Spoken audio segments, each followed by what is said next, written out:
প্রেমপিপাসা online বিডির পক্ষ থেকে সবাইকে স্বাগত জানাচ্ছি আজকে ভিডিওতে। বন্ধুরা, আজকে ভিডিওতে আপনাদেরকে দেখব নতুন আপডেট ব্র্যাক ব্যাংকের। সেটা হচ্ছে আপনার যদি আগে কোনো বিনিময় অ্যাকাউন্ট ক্রিয়েট করা থাকে, সেটা রকেট বা বিকাশ বা সেলপিন বা ইসলাম ব্যাংকে যে কোনো এমক্যাশে বা ইবিল স্ক্যাব ব্যাংকে মিডল্যান্ড ব্যাংকে বা এক কথায় বিনিময় ইউজার আইডি যদি আগে থেকে আপনি ব্যবহার করে থাকেন, তারপর আপনি চাইলে আস্তে অ্যাপসে ইউজার আইডি ক্রিয়েট করতে পারেন খুব সহজে। এই নতুন আপডেটটা খুব ভালো লেগেছে। আমি এখন দেখাবো কীভাবে আপনারা আগে থেকে যদি ইউজার আইডি ব্যবহার করে থাকেন সেটা কীভাবে লিঙ্ক করতে পারেন সে প্রক্রিয়া। তা চলুন ভিডিওটা শুরু করি। প্রথমে আপনারা আস্তে অ্যাপস চলে যাবেন, লগ ইন করবে আস্তে অ্যাপসটা ইউজার আইডি এবং পিন দিয়ে। তারপর পরবর্তী ধাপে ইউজার আইডি লিঙ্ক করতে পারবেন আস্তে অ্যাপসে।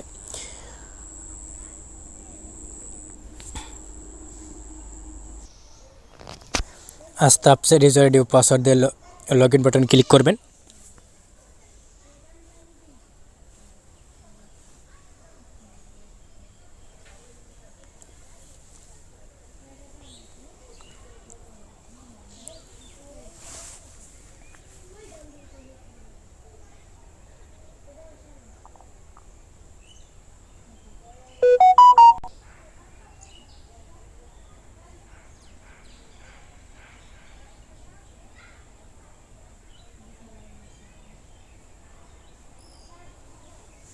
লগ ইন বাটনে ক্লিক করার পর আপনাকে মূল পেজে নিয়ে যাওয়া হবে। সেখানে আপনি উপরে বাঁ পাশে 3 ডট মেনু দেখতে পারবেন।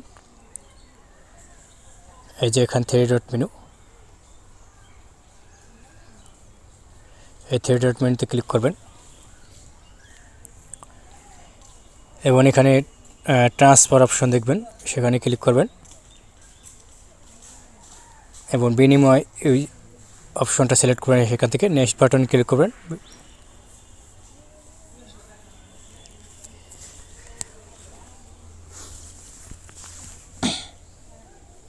নেক্সট বাটনে ক্লিক করার পর আপনি এখানে দেখাবে যে আপনার কোন এনআইডি কার্ডের মাধ্যমে আপনি বিনিময়টা খুলতে চান, সেটা সিলেক্ট করবেন। স্মার্ট এবং নিউ সবই দেওয়া থাকবে এখানে, সেটা সিলেক্ট করবেন।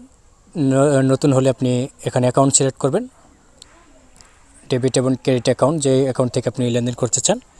ইলিয়াসের নাম জায়গায় এখানে বিবিএল লিখে দেবেন।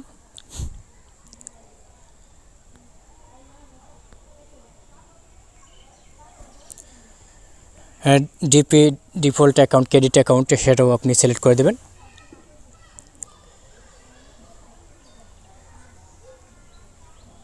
সিলেক্ট করার পর আরটিপি ডিফল্ট অ্যাকাউন্ট, সেটা সিলেক্ট করে দেবেন, ডিফল্ট ডেবিট অ্যাকাউন্ট।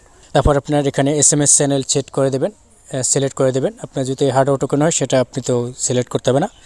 তারপর আপনি সাবমিট বাটনে ক্লিক করে দেবেন।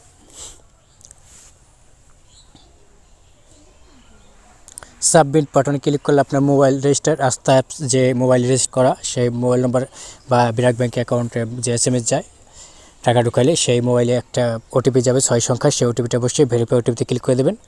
ক্লিক করে দেওয়ার ফলে একটু সমস্যা হয়, ওটিপিটা সঠিকভাবে বসাবেন।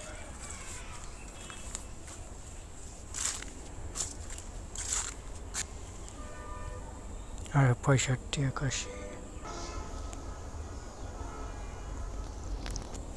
পুনরায় ওটিপি বসে আপনি সাবমিটে ক্লিক করার পর আপনার ইউজার আইডি দিতে বলবে। আপনি নতুন হলে ইউজার আইডি নিজে এখানে নতুন করে দিয়ে দেবেন, আর যদি আগে থেকে ব্যবহার করে থাকেন ইউজার আইডি, সেটা এখানে বসে ইউজার আইডি কী ধরনের হবে সেটা আমি মোবাইল স্ক্রিনে দিয়ে দেবো, দেখে নেবেন।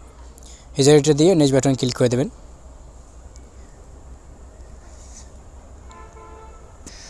ইউজার আইডিটা বসে নেক্সট বাটন ক্লিক করে দেবেন, একটু লোডিং নেবে। পরবর্তীতে আপনার সম্পূর্ণ তথ্যগুলো দেখাবে, ইউজার আইডি এবং default account, credit account, request account সব দেখাবে। তারপর আপনি প্রসেসে ক্লিক করে দেবেন। প্রসেসে ক্লিক করে দেওয়ার পর আপনার 6 সংখ্যার বিনিময় পিন সেট করতে হবে, সেই অপশন আসবে। সেই অপশনে 6 সংখ্যার পিন সেট করে দেবেন। বন্ধুরা, এই ঘরে আপনারা 6 সংখ্যার বিনিময় পিনটা দেবেন।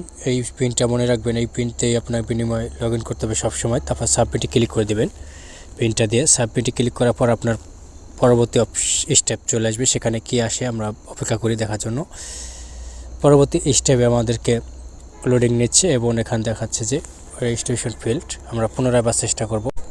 বিনিময় 6 সংখ্যার বিনিময় পিন দিয়ে সাবমিটে ক্লিক করার পর আপনার রেজিস্ট্রেশন সফল হবে। তো আমি সমস্যার কারণে করতে পারি নাই, আপনারা নিশ্চয় করতে পারবেন। তো বন্ধুরা, এইভাবে বিনিময় অ্যাকাউন্ট লিঙ্ক করতে পারবেন আপনারা খুব সহজে। তা ভিডিওটা দেখার জন্য ধন্যবাদ। আল্লাহ হাফেজ, ভালো থাকুন সকলে।